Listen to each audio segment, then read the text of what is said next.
सभी का most welcome है आपका अपना YouTube channel Bihari fundamental of science पर।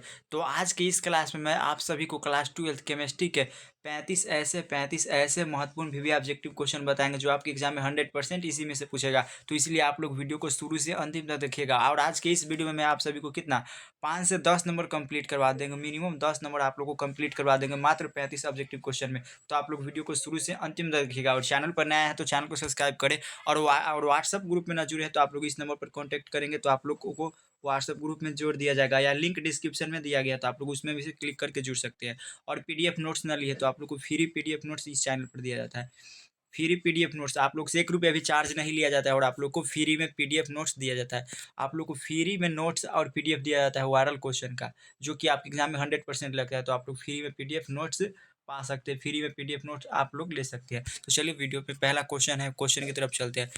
पहला क्वेश्चन है, एक फैराडे कितने कूलाम के बराबर होता है? तो आप लोग इसका जवाब दीजिए। तो एक फैराडे कितना कूलाम के बराबर होता है? तो 96,500 कूलाम के बराबर होता है। एक फैराडे कितना कूलाम के बराबर होता है? 96,500। ऑप्शन बी इसका राइट हो जाएगा। अगला क्वेश्चन दूसरा नंबर क्वेश्चन है, आप लोग दूसरा नंबर क्वेश्चन का जवाब दीजिए। लोहे का मुख्य अयस्क है, तो लोहे का मुख्य अयस्क क्या होता है? आप लोग इसका जवाब दीजिए था। तो लोहे का मुख्य अयस्क होता है मैग्नेसाइट, मैग्नेटाइट, हेमाटाइट, सिडेराइट और डी इनमें सभी। तो लोहे का मुख्य अयस्क डी राइट हो जाएगा, तो इसका डी बिल्कुल राइट हो जाएगा। अगला 3 नंबर क्वेश्चन है। अगला 3 नंबर क्वेश्चन है, अल्कोहल बनने में एल्केन के एक हाइड्रोजन को किस ग्रुप द्वारा प्रतिस्थापित किया जाता है? अल्कोहल बनने में अगला 3 नंबर क्वेश्चन है, एल्कोहल बनने में एल्केन के एक हाइड्रोजन को किस ग्रुप द्वारा प्रतिस्थापित किया जाता है? एल्कोहल बनने में एल्केन के एक हाइड्रोजन को किस ग्रुप द्वारा प्रतिस्थापित किया जाता है? आप लोग तीसरा का जवाब दीजिए। तो तीसरा का है ऑप्शन ए है हाइड्रोक्सिल ग्रुप, ऑप्शन बी है एल्डिहाइड ग्रुप, ऑप्शन सी है क्लोरो ग्रुप, ऑप्शन डी है कार्बोक्सिल ग्रुप। तो एल्कोहल बनने में एल्केन के ना एक हाइड्रोजन को किस ग्रुप द्वारा प्रतिस्थापित किया जाता है? तो इसको ना कार्बोक्सिलिक ग्रुप द्वारा प्रतिस्थापित किया जाता है, डी राइट हो जाएगा। अगला, संक्रमण तत्व को और किस नाम से जाना जाता है? संक्रमण तत्व को और किस तत्व के नाम से जाना जाता है? तो संक्रमण तत्व को किस नाम से जाना जाता है? तो इसको ना पी ब्लॉक के तत्व के नाम से जाना जाता है, पी ब्लॉक के तत्व से। तो 4 का ऑप्शन नंबर वी राइट हो जाएगा। अगर आप लोग को याद है आंसर तो कमेंट करिए। अगला 5 नंबर क्वेश्चन है, वो ऐसा कार्बोहाइड्रेट जो जलांशित होकर अगला 5 नंबर क्वेश्चन है, कार्बोहाइड्रेट जो जलांशित होकर 3 से लेकर 10 मोनोसेक्राइड इकाई प्रदान करते हैं उसे क्या कहते हैं? कार्बोहाइड्रेट जो जलांशित होकर 3 से 10 मोनोसेक्राइड इकाई प्रदान करते हैं उसे क्या कहते हैं? तो 3 से 10, तो 3 से 10 करता है उसे मोनोसेक्राइड। ऑप्शन ए है, ऑप्शन बी में डाइसेक्राइड, ऑप्शन टी है पॉलीसेक्राइड, ऑप्शन डी है ओलिगोसेक्राइड। तो इसका ऑप्शन नंबर आप लोग बताइए। तो इसका हो जाएगा डाइसेक्राइड होता है जो करता है। अगला क्वेश्चन है, ब्यूना एन और तथा एस है तो क्या है? ब्यूना एन तथा ब्यूना एस क्या है? तो ब्यूना एन और ब्यूना एस एक प्राकृतिक रबर है, इसका ऑप्शन ए राइट हो जाएगा। अगला क्वेश्चन है, पेट में अत्यधिक अम्ल को बनने से किसको रोका जा सकता है? पेट में अत्यधिक अम्ल को बनने से रोका जा सकता है। तो पेट में ना अत्यधिक अम्ल को बनने से कैसे रोका जा सकता है? तो इसको आप लोग कमेंट करिए। तो इसका ऑप्शन नंबर हो जाएगा पीराहारी या पीराहारी, ऑप्शन बी राइट हो जाएगा। अगला क्वेश्चन है, CH3COOH का आईयूपीएसी नाम है। CH3COOH का आईयूपीएसी नाम क्या है? तो आप लोग 8 का जवाब दीजिए। तो 8 का जवाब क्या हो जाएगा? तो इसका आप लोग करिए। तो इसका हो जाएगा मेथ और एथ। तो इसका 2 कार्बन है तो एथेनोइक अम्ल हो जाएगा, ऑप्शन बी राइट हो जाएगा। CH3COOH का आईयूपीएसी नाम क्या हो जाएगा? एथेनोइक। कैसे कि यहाँ पर देखिए, एक कार्बन को बोलते हैं मेथ और एक कार्बन को बोलते हैं मेथ और 2 कार्बन को क्या बोलते हैं? 2 कार्बन को बोलते हैं एथ। तो यहाँ पर क्या हो जाएगा? एथ, 2 को कार्बन, एक कार्बन और यहाँ पर 2, तो 2 है तो एथेनोइक हो जाएगा, ऑप्शन बी राइट हो जाएगा। अगला क्वेश्चन पर आते हैं। अगला क्वेश्चन है, सुक्रोज का सूत्र है। सुक्रोज का सूत्र क्या होता है? सुक्रोज मतलब चीनी, चीनी का सूत्र क्या होता है? इसको आप लोग कमेंट करिए। तो इसका हो जाएगा C12H22 और O11, ऑप्शन बी राइट हो जाएगा। सुक्रोज का सूत्र क्या होता है? C12H22 और O11, ऑप्शन बी राइट हो जाएगा 9 का। अगला 10 नंबर क्वेश्चन है, CH3CH2 और NH2 को कहा जाता है।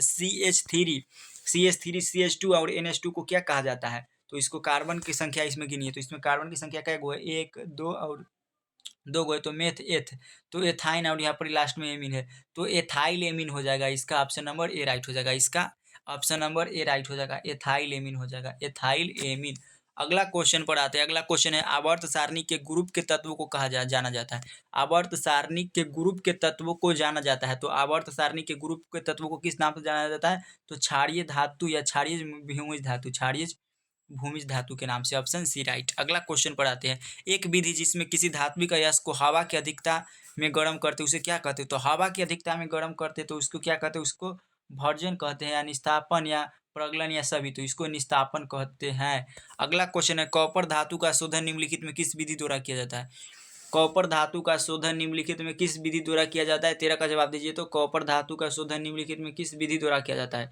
13 का आप लोग कमेंट करिए, कॉपर धातु का शोधन निम्नलिखित में किस विधि द्वारा किया जाता है? तो कॉपर धातु का शोधन ना वैद्युत अपघटनी विधि द्वारा किया जाता है, तो इसका ऑप्शन ए राइट हो जाएगा। और इसका पीडीएफ लेना चाहते हैं तो आप लोग कमेंट वीडियो के अंदर करिएगा तो आप लोग को दे दिया जाएगा। अगला अमोनिया अमोनिया ना अमोनिया आर्द्र लाल आल यहाँ पर याल नहीं यहाँ पर लाल लिटमस पत्र को किस रंग में बदल देता है? तो अमोनिया लाल लिटमस पत्र को किस में बदल देता है? तो नीला में बदल देता है। ऑप्शन ए राइट हो जाएगा। तो आप लोग को अगर आंसर याद है तो आप लोग कमेंट करते चलिएगा। अगला क्वेश्चन है 15 नंबर क्वेश्चन है जो वीवीआई, आप लोग इसको रट जाइए। ये क्वेश्चन है जो काफी ज्यादा बार पूछा गया है, 5 से 6 बार आपके एग्जाम में पूछा गया, तो आप लोग इसको रट जाइए।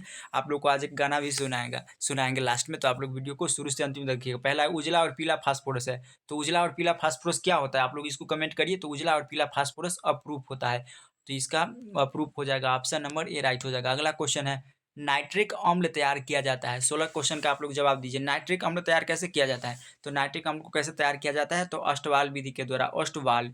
ऑप्शन बी राइट हो जाएगा। अगला क्वेश्चन है, नाइट्रिक अम्ल का सूत्र है, आप लोग इसका जवाब दीजिए। तो नाइट्रिक अम्ल का सूत्र क्या होता है? नाइट्रिक अम्ल का सूत्र, तो आप लोग 17 का ऑप्शन नंबर ए राइट हो जाएगा। HNO3 नाइट्रिक अम्ल का सूत्र होता है। ऑप्शन ए राइट हो जाएगा। अगला क्वेश्चन है, अगला K4 Fe और CN6 में Fe की प्रसंस्करण संख्या क्या है? आप लोग इसका 18 का जवाब दीजिए। तो 18 का क्या होगा? 1 गुने 4 और प्लस में Fe के क्या कर लिखेंगे? Fe के x मान लेंगे, Fe के x, और प्लस है तो पहले यहाँ पर ही Fe को x मान लेंगे, प्लस में यहाँ दीजिएंगे, फिर उसके बाद CN के लिए माइनस होता है और गुना में 6, अब बराबर में यहाँ पर क्या होगा? 0 होगा। और यहाँ पर 1 से 4 में गुना करिएगा तो 4, और प्लस में 1 से माइनस में गुना करिए तो यहाँ क्या होगा?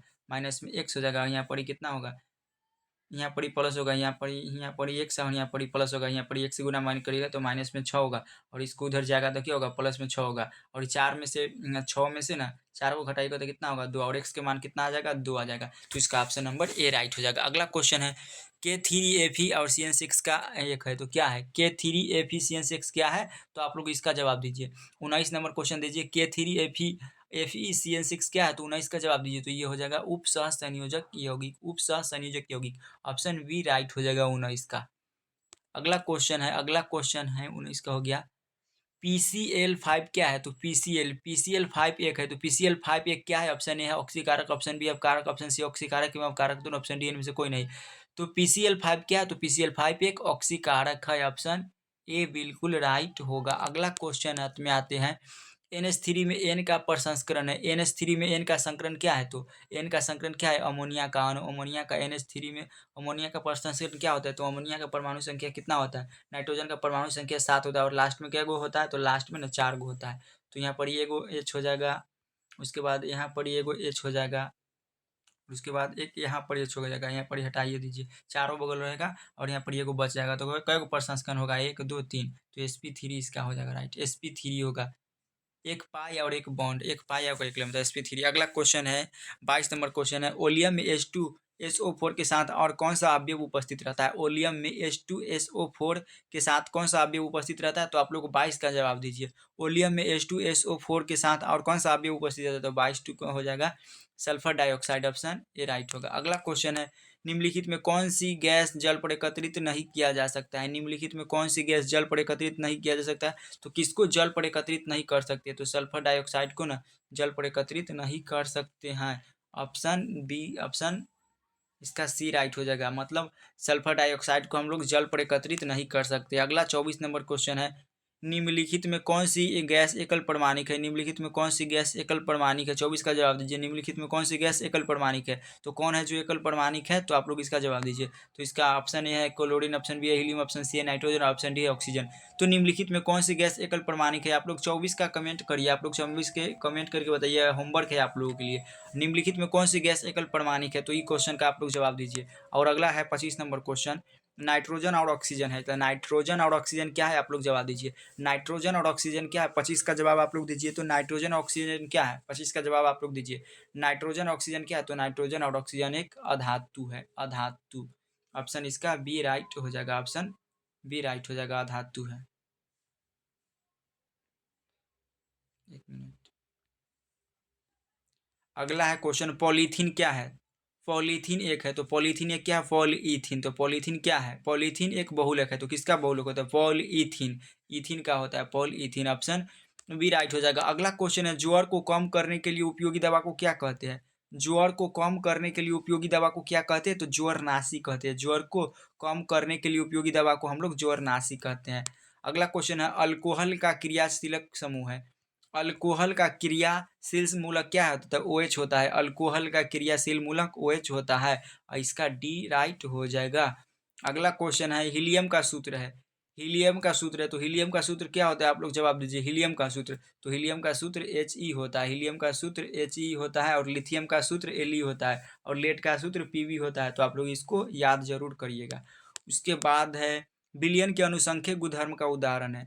विलयन के अनुसंख्यक गुणधर्म का उदाहरण है। आप लोग 35 का जवाब दीजिए। तो विलयन के अनुसंख्यक गुणधर्म का उदाहरण क्या हो जाएगा? तो विलयन के अनुसंख्यक गुणधर्म का उदाहरण हो जाएगा क्वथनांक गुणन। और विलयन के अनुसंख्यक गुणधर्म 4 प्रकार के होते हैं। विलयन के अनुसंख्यक गुणधर्म 4 प्रकार के होता है। अगला क्वेश्चन है 31 नंबर, डेटॉल का उपयोग किया जाता है। डेटॉल का उपयोग कहाँ किया जाता है? तो डेटॉल का उपयोग आप लोग कमेंट करिए। तो प्रतिरोधी में डेटॉल का उपयोग करते हैं। प्रतिरोधी यानी बी राइट हो जाएगा, प्रतिरोधी में।